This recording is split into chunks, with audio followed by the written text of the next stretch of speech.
अस्सलाम वालेकुम, my name is doctor Afiya Kaleem and I am from dental academy. आज जो हमने चैप्टर पढ़ना है वो है colour and shade matching in restorative dentistry. ये चैप्टर जो है आपकी आर्ट एंड साइंस की बुक में मौजूद है। अब इस चैप्टर के अंदर वैसे इन्होंने कलर और शेड मैचिंग के मुतालिक बहुत ज़्यादा इन्फॉर्मेशन दी है जितनी हमें रेस्टोरेटिव डेंटिस्ट्री में रिक्वायर्ड भी नहीं होती।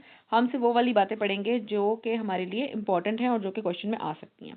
सबसे पहले बात करते हैं कलर एंड परसेप्शन की। तो यहाँ पे कहते हैं कि जो भी ह्यूमन आई कलर को परसीव करती है वो एक्चुअल में 3 एलिमेंट्स के इंटरेक्शन से हमें कलर परसीव हो रहा होता है। एक होता है लाइट, लाइट सोर्स, ठीक है, दूसरा ऑब्जेक्ट जिस ऑब्जेक्ट को हमने देखना है, और तीसरा ऑब्जर्वर, ठीक है। तो यहाँ पे लाइट सोर्स आपकी क्लिनिक की कोई भी लाइट सोर्स हो सकती है, आपका जो ऑब्जेक्ट है वो आपका टूथ होगा और जो ऑब्जर्वर है वो डेंटिस्ट की आई होगी। कहते हैं जो लाइट होती है वो एक इलेक्ट्रोमैग्नेटिक रेडिएशन की विजिबल फॉर्म होती है जो कि ऑब्जेक्ट को इल्यूमिनेट करती है, जो कि इस केस में हमारा टूथ है।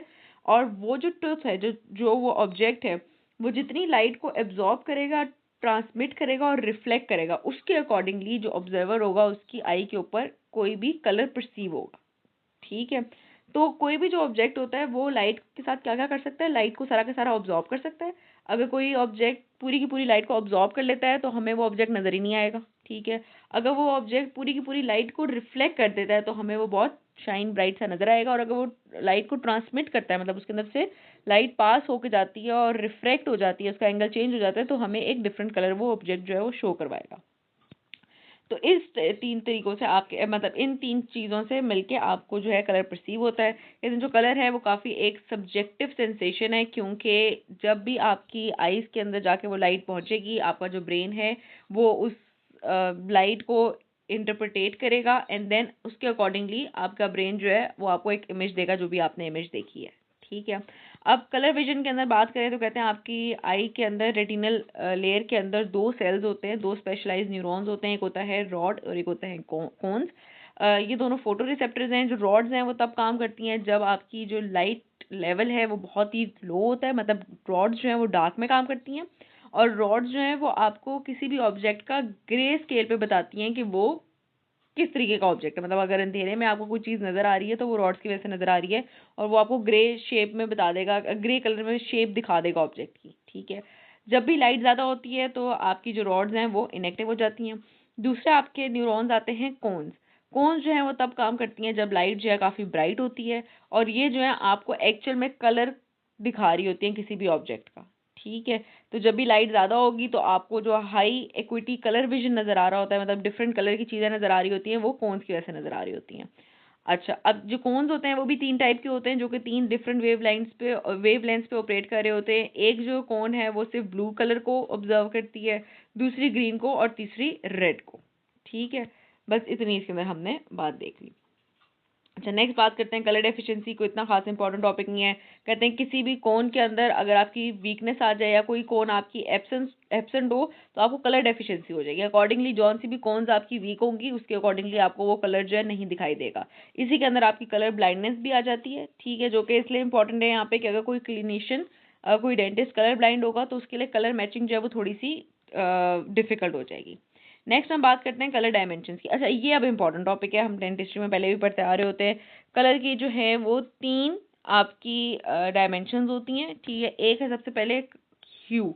ह्यू जो है वो आपको डिस्टिंक्शन प्रोवाइड करता है, डिफरेंशिएशन प्रोवाइड करता है अमंग डिफरेंट कलर्स, कि कोई कलर रेड है, ब्लू है, ग्रीन है, येलो है, वो उसका ह्यू है, ठीक है। किसी भी कलर की इंट्रिंसिक प्रॉपर्टी जो है वो उसकी ह्यू आती है। अच्छा, अब ये जो 3 हमारी डायमेंशंस है ना कलर की, इसको हम प्रेजेंट करते हैं एक मंसल कलर सिस्टम के ऊपर या मंसल कलर स्केल के ऊपर, ठीक है, मंसल सिस्टम के ऊपर। अब ये जो सिस्टम होता है वैसे ये नीचे भी बना हुआ है।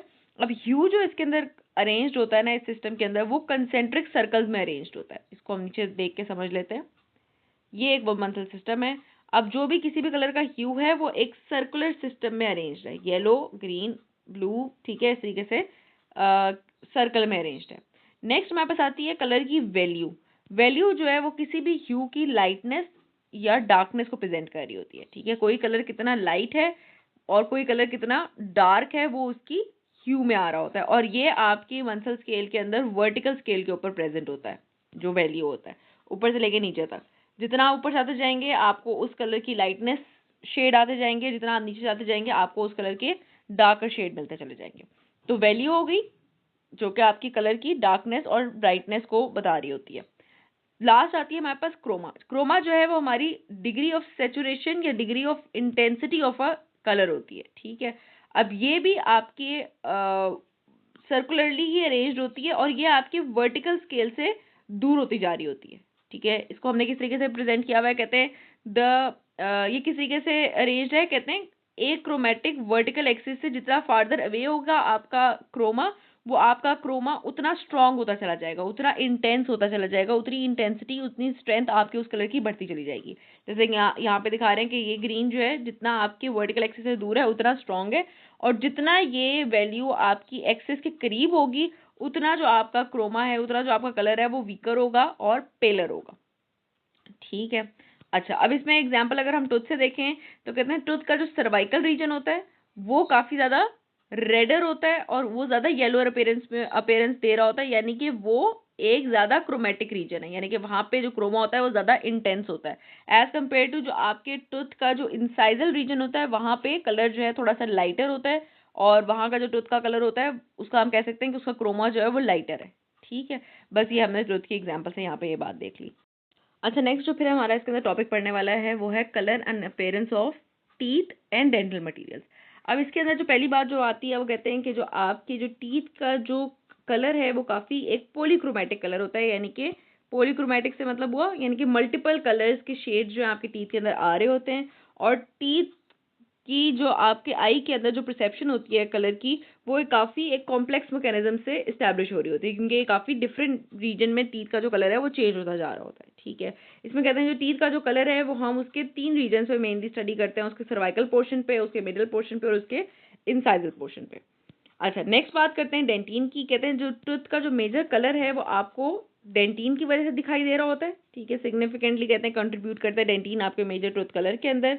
उसके बाद कहते हैं कि जो आपका टूथ कलर है वो पूरा यूनिफॉर्म नहीं होता, जैसे मैंने अभी ऊपर बताया है, इंसाइजली, मिडल और सर्वाइकल थर्ड में सब में आपका जो टूथ का कलर होगा वो चेंज होता है। कहते हैं अगर आप सर्वाइकल रीजन पे देखेंगे तो सर्वाइकल रीजन पे आपको जो टूथ है, हमने भी पढ़ा है, कैसा दिख रहा होता है, ज्यादा येलो है या ज्यादा रेड। रेड इसलिए कह रहे हैं क्योंकि जो ऑरेंज ही अपीयरेंस है उसको हम यहाँ पे रेड से रेफर कर रहे हैं। कहते हैं वो ज्यादा आपको दिखाई दे रहा होता है डार्क, ठीक है। क्यों? क्योंकि वहां पे कहते हैं इनेमल की जो लेयर है वो बहुत ही थिन होती है। इनेमल जो है हमारा बिल्कुल एक ट्रांसलूसेंट सा मटेरियल होता है जो कि आपको थ्रू एंड थ्रू कलर दिखा रहा होता है नीचे वाले मटेरियल का। तो अगर सर्वाइकल पोर्शन में आपका जो इनेमल है वो काफी थिन है, तो जब इनेमल थिन है वहां पे तो आपको नीचे डेंटिन नजर आ रहा होगा, और डेंटिन हमने पढ़ा है अभी कैसा होता है, येलो टू रेड अपीयरेंस का होता है। उसके अलावा कहते हैं जैसे जैसे आप प्रोग्रेसिवली इंसाइडल थर्ड पे आएंगे तो वहां पे आपका जो एक क्रोमा है वो डिक्रीज होता चला जाएगा, ठीक है, क्योंकि वहां पे आपकी इनेमल की जो थिकनेस है वो बढ़ती चली जाती है, तो आपको नीचे से सारा डेंटिन नजर नहीं आ रहा होता।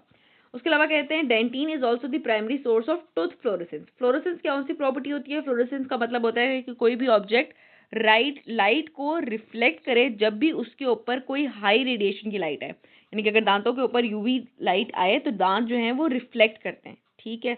तो ये किसकी वजह से होता है कि फ्लोरेसेंस किसकी वजह से? दांत के अंदर डेंटिन की वजह से, कि जो डेंटिन है वो क्या करता है, लाइट इमिट करता है जब उसके ऊपर एक हाई एनर्जी की लाइट सोर्स आती है। अच्छा, नेक्स्ट आ जाता है इनेमल। कहते हैं इनेमल अगर कोई भी अनवोन्ड टूथ हो जिसके अंदर कोई किसी किस्म का वेयर ना हुआ हो तो आप इंसाइजल थर्ड के अंदर किसी भी दांत के टिपिकली इनेमल को देख सकते हैं। इनेमल जो है वो ऑलमोस्ट एक्रोमेटिक होता है और लाइक ट्रांसपेरेंट या ट्रांसलूसेंट होता है, ठीक है, यानी कि एक्रोमेटिक कोई कलर नहीं होता इनेमल का, और वो ऑलमोस्ट ट्रांसपेरेंट होता है। या कहते हैं उसके अंदर आपको कैसी अपीयरेंस आ सकती है, उसकी एक वाइट फ्रॉस्टेड ग्लास जैसी अपीयरेंस वो दे सकता है, जैसे कि उन्होंने ऊपर दिखाया हुआ, ठीक है। अच्छा, फिर कहते हैं कि इनेमल की थिकनेस पे भी डिपेंड करता है कि कितना आपको इनेमल किस तरीके का नजर आएगा। उसके अलावा फर्दर एक प्रॉपर्टी इनेमल की बताते हैं, कहते हैं कि अगर ब्लैक बैकग्राउंड हो और आप सामने से इनेमल को देखें तो आपको इनेमल जो है वो एक ब्लूइश कलर की अपीयरेंस दे रहा होता है, ठीक है। अभी जो ब्लूइश अपीयरेंस आती है इनेमल के अंदर, इसको हम कहते हैं कि ये एक ओपेलेसेंट प्रॉपर्टी देता है। जब आपका जो इनेमल है वो एक ब्लू कलर की ह्यू देगा तो उसको हम कहते हैं कि ये आपकी एक ओपेलेसेंट प्रॉपर्टी दे रहा है। अच्छा, अब यहाँ पे एक और बात है, कहते हैं जब भी इनेमल के अंदर लाइट रिफ्लेक्ट हो जाती है, ठीक है, यानी कि थ्रू एंड थ्रू पास होकर चली जाती है, तो ये ओपेलेसेंस आपको कैसी दिखाती है कि इनेमल का जो कलर है वो ब्लूइश अपीयरेंस है। ये हम सारी बात कर रहे हैं इंसाइजल थर्ड पे, आपको ये शो हो रहा होगा। और कहते हैं अगर उसके अंदर से लाइट ट्रांसमिट हो जाए, ट्रांसमिट क्या होती है कि इनामल के अंदर आई लाइट और पास होकर चली गई और थोड़ी सी रिफ्रैक्ट होकर चली गई, यानी कि किसी एंगल को बदल के चली गई। अगर रिफ्रैक्शन हो जाए, ये ट्रांसमिशन हो जाए, तो जो आपको इंसाइडल थर्ड है वो थोड़ा सा ऑरेंजी अपीयरेंस देगा। ठीक है, तो ये इसकी ओपेलेसेंट प्रॉपर्टी में ये वाली बात आ जाती है इसकी। ठीक है, अच्छा नेक्स्ट हम बात करते हैं colour related properties of restorative materials. अब रेस्टोरेटिव मटेरियल्स हमें पता है आपके कौन कौन से होते हैं कलर जो कलर के अकॉर्डिंगली हम यूज़ कर रहे होते हैं। एक होता है हमारे पास कॉम्पोजिट रेजिन और दूसरा हमारे पास होता है सिरेमिक्स। ठीक है, उन दोनों को हमने यहाँ पे डिस्कस करना है। सबसे पहले बात करते हैं कंपेटिबिलिटी की। तो इसमें तो कोई इन्होंने बात इंपॉर्टेंट नहीं की। उन्होंने कहा हुआ है कि जो भी मटेरियल आपके टूथ के शेड्स के साथ सबसे ज़्यादा आपके टूथ के शेड्स को मिमिक करेगा वो मोस्ट कंपेटेबल मटेरियल है। ठीक है, यानी कि आपका कॉम्पोजिट हो गया या सिरेमिक हो गया, जिसका भी कलर आपकी डेंटिन और इनामल के साथ परफेक्टली मिमिक कर रहा होगा वो आपका मोस्ट कंपेटेबल मटेरियल हो गया। नेक्स्ट बात करते हैं स्टेबिलिटी की। तो स्टेबिलिटी में हम कंपेयर करते हैं अपने कॉम्पोजिट रेजिन्स को अपने डेंटल सिरेमिक्स के साथ। तो इसमें कहते हैं कि जो आपके कॉम्पोजिट रेजिन्स हैं वो लेस स्टेबल होते हैं, क्योंकि with the passage of time and age आपके जो कॉम्पोजिट होता है उसके ऊपर स्ट्रेनिंग आ जाती है विद डाइटरी एक्सपोजर्स या इंट्रिंसिक डिग्रेडेशन। ठीक है, उसके अलावा कहते हैं जो रेजिन होता है वो अपना कलर शिफ्ट करता है अपॉन क्योरिंग। हमें पता है जब भी कॉम्पोजिट आप लगाते हैं तो उसको आपने क्योर करना होता है, तो जब क्योरिंग होती है तो क्या होता है उसका कलर थोड़ा सा चेंज हो जाता है। तो इसलिए कॉम्पोजिट रेजिन की स्टेबिलिटी इतनी अच्छी नहीं है as compare to dental ceramics. Further explain करते हैं, कहते हैं जो माइक्रोफिल्ड कॉम्पोजिट रेजिन होते हैं उनको जब आप क्योर करते हैं तो वो उनका शेड लाइटर और लेस ट्रांसलूसेंट हो जाता है अपॉन क्योरिंग। अब ये इंपॉर्टेंट बात है फॉर एमसीक्यूज। और जो माइक्रो हाइब्रिड कॉम्पोजिट रेजिन्स होते हैं जब उनको आप क्योर करते हैं तो वो डार्कर और मोर ट्रांसलूसेंट हो जाते हैं। ठीक है, तो क्या हो रहा है, माइक्रो हाइब्रिड जो है वो डार्कर और ट्रांसलूसेंट हो रहे हैं, जबकि माइक्रोफिल कॉम्पोजिट जो है वो लाइटर शेड के हो जाते हैं और लेस ट्रांसलूसेंट हो जाते हैं अपॉन क्योरिंग। ठीक है, नेक्स्ट आता है हमारे पास सिरेमिक मटेरियल। सिरेमिक मटेरियल कहते हैं वैसे तो स्टेबल इन सर्विस रहते हैं, उनका कलर चेंज नहीं होता। उनका कलर तब चेंज होता है जब उनके ऊपर फायरिंग की जाती है और ग्लेजिंग की जाती है, यानी कि ड्यूरिंग फॉर्मेशन जब सिरेमिक्स को फॉर्म कर रहे होते हैं, बना रहे होते हैं, तो उस टाइम पे उनके अंदर कलर चेंज आता है। लेकिन जब एक दफ़ा सिरेमिक बन गया, क्राउन बन गया सिरेमिक का, देन उसके अंदर कोई चेंज नहीं आता। नेक्स्ट हम बात करते हैं इसके अंदर इंटरेक्शन। अच्छा, इंटरेक्शन में सिंपल सिर्फ इतनी सी बात होती है, कहते हैं कि जो आपका मटेरियल का कलर है, रेस्टोरेटिव मटेरियल का जो कलर है और जो टूथ का कलर है, अगर उसमें किसी किस्म का कोई डिफरेंस रह जाता है तो उसको हम लेयरिंग और ब्लेंडिंग से ख़त्म कर सकते हैं। यानी कि आपका टूथ मटेरियल है और उसके साथ आपने अपना फिलिंग डाली रेस्टोरेटिव मटेरियल की, तो उन दोनों के दरमियान में जो एक कलर डिफरेंस आ रहा होगा उसको आप अगर लेयरिंग में अपने कॉम्पोजिट अगर लेयरिंग में अपने मटेरियल को आप ऐड करेंगे तो वो जो डिफरेंस है उसको आप क्या कर सकते हैं, लिमिट कर सकते हैं। ठीक है, कहते हैं layering is the essence of tooth anatomy, मतलब आपकी जो इनेमल है और जो डेंटिन है वो खुद भी लेयर्स में ही टूथ के ऊपर ऐड हुई हुई होती हैं। ठीक है, हम पढ़ते थे बचपन से मेरा मतलब हम पढ़ते थे फर्स्ट ईयर के अंदर के किस तरीके से इनेमल फॉर्म होती है, डेंटिन फॉर्म होती है। तो इनेमल और डेंटिन टूथ के ऊपर लेयर्स में आती थी। ठीक है, इसीलिए कहते हैं हमें इस नेचर को मिमिक करना चाहिए। जब भी उसके ऊपर हम कोई भी मटेरियल ऐड करें, रेस्टोरेटिव मटेरियल ऐड करें, तो हमें उसके ऊपर लेयर्स में उस रेस्टोरेटिव मटेरियल को ऐड करना चाहिए ताकि आपकी जो टूथ एनाटमी है वो भी बिल्कुल मिमिक हो और इसके साथ साथ आपका जो टूथ का पॉलीक्रोमैटिक अपीयरेंस है उसको भी हम प्रॉपर्ली क्या करवा सकें, प्रॉपर्ली वो उसी तरीके से लेके आ सकें जैसे आपके टूथ के अंदर कलर आया हुआ चेंज। ठीक है, तो पहली चीज़ तो हो गई कि हम लेयरिंग करेंगे तो आपके टूथ का डिफरेंस और कलर रेस्टोरेटिव मटेरियल के कलर का डिफरेंस जो है वो आप उसको मास्क कर सकते हैं। दूसरा है हमारे पास बीई यानी कि ब्लेंडिंग इफेक्ट। ब्लेंडिंग इफेक्ट में सिंपली वो कहते हैं कि जब भी आप कोई रेजिन या सिरेमिक को अपने टूथ के ऊपर ब्लेंड कर देंगे तो जो उसके अंदर जो कलर चेंज हो जो उन दोनों के अंदर कलर डिफरेंस होगा उसकी जो प्रॉपर्टी है वो थोड़ी सी डिक्रीज हो जाएगी, यानी कि जो आपका कलर चेंज होगा उसको जो इफेक्ट होगा वो इतना प्रोमिनेंट नहीं रहेगा। तो कहते हैं जो ब्लेंडिंग इफेक्ट होता है, be means blending effect, blending effect जो है वो डिक्रीज कर देता है आपके कलर डिफरेंस को between the tooth material interface जब भी आप उसको प्रॉपर्ली ब्लेंड करके अपने टूथ के ऊपर लगाएंगे। सिंपल इतनी सी बात थी जिसके अंदर हमने पढ़ा कि आपने लेयरिंग करनी है और जिस भी मटेरियल को आपने लगाना है आपने उसको ब्लेंड करके लगाना है। नेक्स्ट हमारे पास आते हैं कलर मैचिंग टूल्स या डेंटल शेड गाइड्स। अब कहते हैं जो डेंटल शेड गाइड्स हैं आपको डिफरेंट मटेरियल्स के बने हुए मिल सकते हैं, आपको सिरेमिक के, रेजिन के, प्लास्टिक और एक्रिलिक मटेरियल के मिल सकते हैं। उसके अलावा कहते हैं जो शेड गाइड्स होते हैं ये सिंपली सिर्फ एक गाइड होते हैं जो कि आपको गाइड करते हैं कि आपने किस कलर की फिलिंग या क्राउन चूज करना है अपने पेशेंट के लिए। ये एग्जैक्ट कलर मैचर्स नहीं होते, ठीक है। अब कमर्शियली अवेलेबल जो हमारे पास शेड गाइड्स होते हैं उनको ज़रा सा हम देख लेते हैं। कहते हैं सिरेमिक बेस्ड जो होते हैं उसके अंदर जो मेजरली हम जो यूज़ कर रहे होते हैं क्लिनिक्स वगैरह में और हॉस्पिटल्स में, वो होता है हमारे पास वीटा क्लासिकल, जिसके अंदर A1 से D4 तक शेड होता है। अभी ये A B C and D क्या प्रेजेंट कर रहे होते हैं कि एक आपका ह्यू ग्रुप होता है, ठीक है। ह्यू ग्रुप जो हमने पढ़ा है अभी कि स्पेसिफिक कलर का एक ग्रुप होगा। ए के अंदर आपका रेडिश ब्राउन शेड आता है, बी के अंदर रेडिश येलो शेड आएगा, सी के अंदर ग्रे और डी के अंदर आपका रेडिश ग्रे शेड आएगा। अब ये जो चीजें हैं ये हमने याद करनी है फॉर एमसीक्यूज, ये चीज इंपॉर्टेंट थोड़ी सी। फिर कहते हैं जो उसके आगे A B and C and D के आगे जो नंबर लिखा होता है वो रिप्रेजेंट कर रहा होता है उस ह्यू का क्रोमा एंड वैल्यू।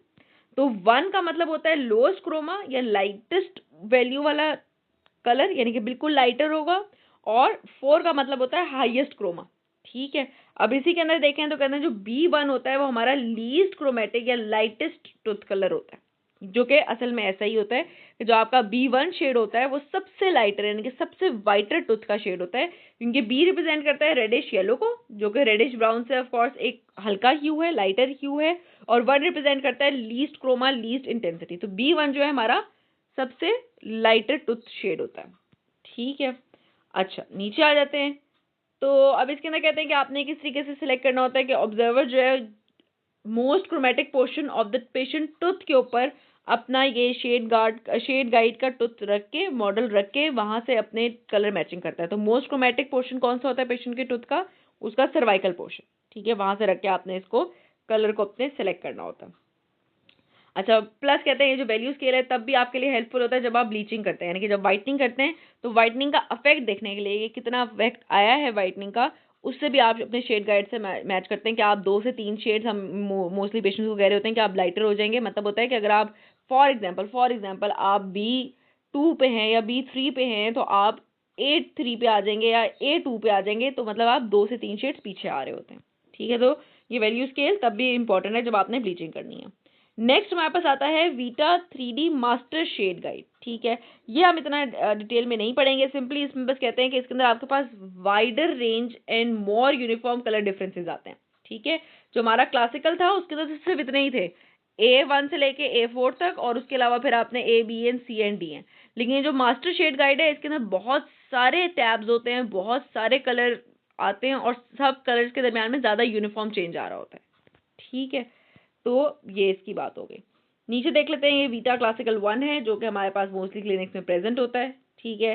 अच्छा, ये जो पहले उन्होंने प्रेजेंट करके दिखाया हुआ है ये इसको उन्होंने अरेंज किया हुआ है according to A B and C and D। नीचे जो उसकी अरेंजमेंट है वो है अकॉर्डिंग टू वैल्यू स्केल, कि जैसे जैसे डार्कर होता जा रहा है। तो इसके अंदर भी देखो तो सबसे लाइटर कौन सा है, तो आपका B1, ठीक है। देन उसके अकॉर्डिंगली आपके फिर आगे शेड्स बढ़ते जा रहे हैं। सबसे डार्कर टूथ कौन सा होता है आपका C4। तो ये 2 चीज़ मुझे लगता है आपको याद पता होनी चाहिए फॉर MCQs एज वेल, ठीक है। बीटा क्लासिकल वाले को ही देख रहे हैं हमने, बाकी नीचे उन्होंने मास्टर वाला भी दिखाया हुआ है। इसके अंदर देखें तो ज़्यादा ग्रेजुअल कलर चेंजेस आ रहे हैं आपके टूथ के अंदर, और ये सिर्फ उन्होंने एक प्लेट दिखाई हुई है, मास्टर वाले के अंदर जो है और ज़्यादा भी आपके शेड्स प्रेजेंट होते हैं। अच्छा, नेक्स्ट आ जाते हैं पॉलीमर रिजिन बेस्ड आपके अभी हमने पढ़े सिरेमिक वाले, ठीक है, shade guide. Polymer resin based के ऊपर आ जाते हैं। अब कहते हैं ये जो है ये उसी रेस्टोरेटिव मटेरियल से बने हुए होते हैं जो कि रेस्टोरेटिव मटेरियल आपकी फिलिंग के अंदर यूज हो रहा है। जैसे कॉम्पोजिट रिजिन है, उसी कॉम्पोजिट का ही ऑलमोस्ट ये आपका ये रिजिन बेस्ड आपका शेड गाइड बना हुआ होगा, ठीक है। तो कहते हैं ये एक अच्छी ऑप्शन होती है अगर आपने फिलिंग मटेरियल्स के अंदर आपने ये शेड गाइड यूज करना है, ताकि आप प्रॉपर्ली वही फिलिंग मटेरियल यूज करें जिस फिलिंग मटेरियल का आपने शेड गाइड यहाँ पे मैचिंग किया है। लेकिन इसका मसला ये होता है, हमें पता है रेजिन जो है वो इतना स्टेबल नहीं होता, तो कहते हैं विद टाइम जो है ये प्रॉब्लमेटिक हो जाती है इनकी स्टेबिलिटी, क्योंकि इनका जो कलर है वो चेंज होने लग जाता है। आप इनको डिसइंफेक्ट करेंगे ऑफ कोर्स, जब आप इनको डिसइंफेक्ट करेंगे तो इनका जो शेड है वो डार्कर होने लग जाता है विद टाइम। फिर कहते हैं प्लास्टिक और एक्रिलिक वाली की तो क्वालिटी ही काफ़ी ख़राब होती है, तो ये वाले शेड गाइड्स यूज़ नहीं हो रहे होते। उसके अलावा आ जाते हैं हमारे पास कस्टम शेड गाइड्स। अब कस्टम शेड गाइड्स जो हैं ये भी आपके कॉम्पोजिट के ही बन रहे होते हैं, लेकिन इनका फ़ायदा ये है कि ये कहते हैं आप खुद अपने क्लिनिक में फॉर्म कर रहे होते हैं, तो अगर ये इनकी स्टेबिलिटी ख़राब होने लग जाती है विद टाइम तो आप इनको डिस्कार्ड करके दोबारा से बना लेते हैं, ठीक है। तो जो कस्टम शेड गाइड्स है ये भी किससे बन रहे हैं, डायरेक्टली कॉम्पोजिट से, आपकी ऑलमोस्ट क्लिनिकल सेटिंग में ही बन रहे होते हैं। जो कॉम्पोजिट आपको प्रोवाइड होता है उसी को आप क्योर करके उसका शेड गाइड बना लेते हैं, एंड देन फ्यूचर में आप उसको यूज़ कर सकते हैं पेशेंट के दांतों में फिलिंग करने से पहले। ठीक है। कहते हैं इसको मैन्युफैक्चर किस तरीके से करते हैं, उसको उन्होंने नीचे दिखाया हुआ है कि उसका मोल्ड्स आपको प्रोवाइड किया जाता है, उन मोल्ड्स में ही आप ये सारा कॉम्पोजिट प्लेस करते हैं, उसको क्योर करते हैं, देन इस तरीके से ये शेड गाइड्स बना लेते हैं। जैसे आपके पास सिरामिक के अवेलेबल थे वैसे ही आपने यहाँ पे ये बना लिए हैं। ठीक है। तो ये हो गए हमारे पास 4 टाइप्स के शेड गाइड्स। नेक्स्ट हमारे पास आ जाता है कलर मैचिंग इंस्ट्रूमेंट। अब ये कोई वैसे इतना खास नहीं है, कहते हैं अब हमारे पास एक डिजिटल इंस्ट्रूमेंट भी आ गया हुआ है जो कि कलर को न्यूमेरिकली क्वांटिफाई करके डिफरेंट कलर्स को डिफरेंट तरीकों से बता सकता है। ठीक है।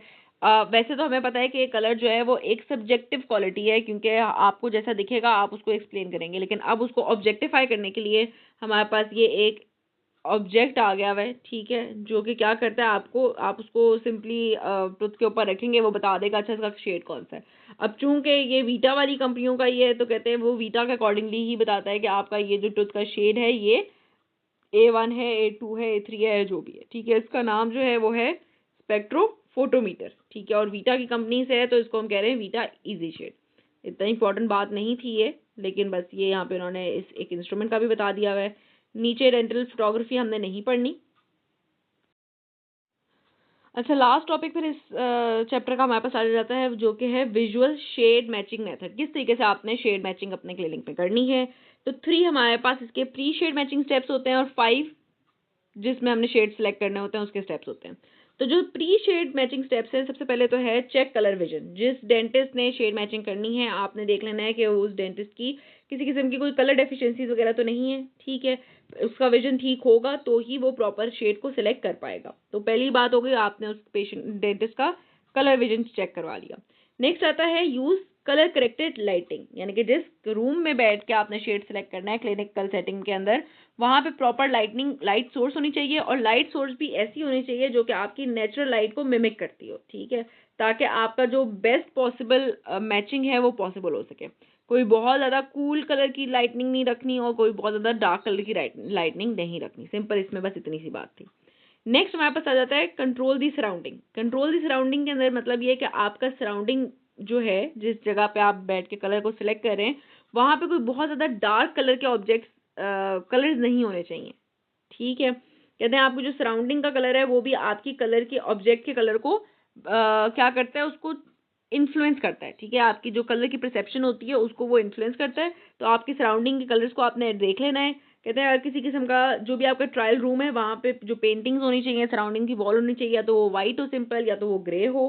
कोई भी बोल्ड कलर्स हो पेशेंट के ऊपर, जैसे अगर उसने कोई बोल्ड कलर के कपड़े पहने हुए हैं तो आपने उसको नैपकिन से कवर कर देना है। कोई पेशेंट की कोई बहुत ही बोल्ड कलर की ज्वेलरी हो, स्पार्कलिंग ज्वेलरी हो, उसको भी आपने नैपकिन से कवर कर देना है। उसके अलावा अगर पेशेंट ने कोई लिपस्टिक बहुत डार्क लगाई हुई है, आपने उसको रिमूव करना है, एंड देन आपने उसकी पेशेंट की कलर सिलेक्शन करनी है। ठीक है। तो ये हमने कर ली अपनी कंट्रोलिंग दी सराउंडिंग। नेक्स्ट आते हैं हमारे पास 5 शेड मैचिंग स्टेप्स, जिसके अंदर आपने शेड मैचिंग अप करनी है। सबसे पहले तो कहते हैं परफॉर्म एट द बिगनिंग, यानी कि जब आपने अभी रेस्टोरेटिव प्रोसीजर शुरू भी नहीं किया, अपना क्राउन कट नहीं शुरू किया, आपने अपनी फिलिंग बनाना सॉरी केरीज रिमूव करना नहीं शुरू की, उससे भी पहले आपने अपनी शेड मैचिंग कर लेनी है। क्यों कहते हैं, क्योंकि जब आप टूथ प्रोसेसिंग करेंगे, टूथ के ऊपर आप काम करेंगे, तो आप ऑफ कोर्स टूथ को डिहाइड्रेट करेंगे। ठीक है। डिहाइड्रेशन से क्या होता है कि जो टूथ का कलर है वो लाइटर अपेयर होता है, लेस क्रोमेटिक और मोर ओपेक अपेयर होता है, यानी कि एक्चुअल टूथ का कलर तब नहीं नजर आ रहा होता जब टूथ जो है वो ड्राई होता है। तो इसलिए आपने शुरू में ही अपनी क्राउन की मैचिंग कर लेनी है, कलर मैचिंग कर लेनी है। फर्दर क्या होता है कि आप प्रिवेंट कर सकते हैं आई फटीग को और strain on the visual system, यानी कि अगर आप बहुत ज़्यादा काम करने के बाद आप कलर मैचिंग करेंगे तो चांसेस हैं कि आपकी फटीग हो चुकी हुई हो, कलर फटीग हो गई हुई और आप प्रॉपर कलर सेलेक्ट ना कर पाएँ। ठीक है। फिर आता है set light and observer. Of course आपने ऑब्जर्वर ने और लाइट जो है वो प्रॉपर ऑब्जर्वर मतलब आपका जो क्लिनिशियन है वो एक प्रॉपर एक डिस्टेंस पे होना चाहिए आपके पेशेंट के क्राउन से, और आपने लाइट वगैरह को सेट कर लेना है। आइडियल डिस्टेंस कितना है हमारा, कहते हैं आइडियल डिस्टेंस है आपका 25 से 35 सेंटीमीटर। ठीक है। नेक्स्ट हमारे पास आता है जिसके अंदर हमने अब शेड मैचिंग करनी है। अच्छा, अब इसके अंदर कहते हैं use appropriate technique. Appropriate technique क्या है, कहते हैं आपने shade tab positioning, ideal position क्या होनी चाहिए आपकी टैब की, यानी कि जो टूथ जिससे आप कलर मैच कर रहे होते हैं, आइडियल पोजीशन ये होनी चाहिए कि सेम प्लेन पे वर्टिकल हो, आपकी वर्टिकल ओरिएंटेशन में हो आपका दांत, जिस दांत से आपने उसको कंपेयर करना है, यानी कि बिल्कुल उसके साथ ही हो। लेकिन कहते हैं ऐसा पॉसिबल नहीं होता क्योंकि एडजेसेंट साइड पे तो दांत होता है, ठीक है। बिल्कुल सेम प्लेन पे तब आएगा ना जब आपके साथ वाले दांत के साथ ही आप उसको रख दें, लेकिन साथ अगर दांत होगा तो आप उसको वहां पे नहीं रख सकते। तो फिर आप कहाँ रखते हैं, कहते हैं आप अपर एंड लोअर टीथ के दरमियान में वर्टिकली और हॉरिजॉन्टली अपने टीथ को प्लेस करते हैं, ठीक है। कोशिश करनी है कि कहते हैं आप जिस भी जो आपका शेड टैप हो, आप उसको अपने दांत के ऊपर या उस दांत के पीछे ना रखें, बल्कि दरमियान में रखें, जैसे उन्होंने यहाँ पे नीचे दिखाया हुआ है, ठीक है। इस तरीके से ये दांत को हॉरिजॉन्टली और वर्टिकली दो अपर एंड लोअर आर्च के दरमियान में रखना होता है, ठीक है। वर्टिकली भी रख सकते हैं, हॉरिजॉन्टली भी रख सकते हैं, लेकिन इस दांत के पीछे नहीं रखना, जिससे शेड मैचिंग करें उससे आपने पीछे नहीं रखना। देन हमारे पास आते हैं 3 फेजेस इन शेड मैचिंग की टेक्निक। एक है हमारे पास मैक्रो फेज, मिनी फेज और माइक्रो फेज। मैक्रो फेज के अंदर कहते हैं कि आप पूरी की पूरी जो टैब्स होती हैं उनके ऊपर सारे आपके शेड्स लगे होते हैं, उन सबको आप उठा के दांत, उससे आप दांत की मैचिंग करते हैं, ठीक है। जैसे नीचे ही देख लेते हैं, उससे हमारे लिए समझना इजी हो जाएगा। अच्छा, जो ए में इन्होंने यहाँ पे दिखाया हुआ है ना, ये हो रही है हमारे पास मैक्रो फेज, कि पूरे आपने टैब्स उठा लिए और आप एक क्विक ग्लांस दे के देख रहे हैं कि अच्छा कौन से दांतों से आपका जो टैब है वो मैच कर रहा है शेड, ठीक है। बी में हमारे पास आती है, बी हो गई हमारे पास मैक्रो। बी में हमारे पास आती है माइक्रो, ठीक है। माइक्रो टेक्निक के अंदर क्या होता है, माइक्रो फेज के अंदर क्या होता है कि आपने, सॉरी, बी में हमारे पास आएगी मिनी फेज। मिनी फेज के अंदर हमारे पास क्या होता है कि आप अब सारे टैब्स को छोड़ के आप सिर्फ वो वाले टैब्स उठा लेते हैं जो कि ज्यादा आपको टूथ कलर के साथ मैचिंग दिखाई दे रहे होते हैं, ठीक है। अब आप उन टैब्स को उठाते हैं जो कि आपको टूथ कलर के साथ ज्यादा मैचिंग दिखाई दे रहे हैं और आप देख रहे होते हैं अच्छा किस किस टैब का कौन से लेवल ऑफ टूथ के साथ मैचिंग कलर आ रहा है। जैसे कि ये वाला अगर आपका पहला वाला अगर कोई आपका टूथ है तो वो आपके इंसाइजल थर्ड के साथ मैचिंग कर रहा है। ये जो वाला जो ज्यादा डार्कर है वो आपके सर्वाइकल थर्ड के साथ मैचिंग कर रहा है, ठीक है। तो यहाँ पे आपने ज्यादा टैब्स पकड़े होते हैं और आप हर टैब को डिफरेंट एरियाज के साथ कंपेयर करके मैच करवा रहे होते हैं। लास्ट में हमारे पास आ जाती है माइक्रो टेक्निक। माइक्रो टेक्निक के अंदर कहते हैं आपने सिंपल एक ही टैब लेना है और उस एक टैब को देखना है कि वो आपके सर्वाइकल और इंसाइजल पोर्शन से कितना कितना मैच कर रहा है या कितना डिफ्रेंशिएट कर रहा है, ठीक है। तो ये आपके पास तीन टेक्निक्स नहीं है, 3 फेजेस है। सबसे पहले आपके पास मैक्रो आता है, फिर मिनी आता है एंड देन माइक्रो आता है। माइक्रो वाले में एक ही टैब को आप different level of tooth colour के साथ मैच करके सेलेक्ट कर रहे होते हैं, ठीक है। तो ये हमारे पास हो गई 3 फेजेस की बातें। नेक्स्ट आता है कम्युनिकेट। स्टेप 4 जो है, आपने सिंपली आपने रिकॉर्ड कलर तो सिलेक्ट कर लिया हुआ है, अब आपने उसको रिकॉर्ड करना है और अपने जो रिसेप्शनिस्ट है उसको बताना है ताकि उसके अकॉर्डिंगली आपका जो क्राउन है वो मिल सके, और या अपने आप असिस्टेंट को बताएंगे कि उसके अकॉर्डिंगली आप अपनी फिलिंग परफॉर्म कर सकें। और लास्ट में आ जाता है हमारे पास वेरीफाई, ठीक है, कि आप अगर कॉम्पोजिट यूज कर रहे हैं तो आपने उस कॉम्पोजिट को जिस भी शेड को आपने सिलेक्ट किया था आप उसको अपने टूथ के ऊपर लगा के थोड़ा सा क्योर करके देखेंगे और वेरीफाई करेंगे कि एग्जैक्टली वही शेड आ रहा है जो आपने सेलेक्ट किया है, ठीक है। क्योंकि हमें पता है क्योरिंग के बाद थोड़ा सा शेड जो है वो डिफरेंशिएट हो जाता है। तो आपने जब वेरीफाई कर लिया तो आपकी जो शेड सिलेक्शन है वो कंप्लीट हो जाती है। तो बस ये इतना सही चैप्टर था यहाँ पे, और वैसे इतनी कोई खास बातें पढ़ने वाली है नहीं। आपकी इंपॉर्टेंट बातें क्या थी, वो ह्यू क्रोमा वगैरह वाली बातें थी। उसके अलावा रेस्टोरेटिव मटेरियल में हमने थोड़ी सी उसकी बातें पढ़ ली है, किस तरीके से आपके जो कलर है उसकी स्टेबिलिटी वगैरह रह सकती है। शेड गाइड्स के 4 फॉर्म्स होती हैं वो हमने देख ली हैं, और लास्ट में ये टेक्निक्स थी जिनके नेम्स ही मेनली इंपॉर्टेंट है।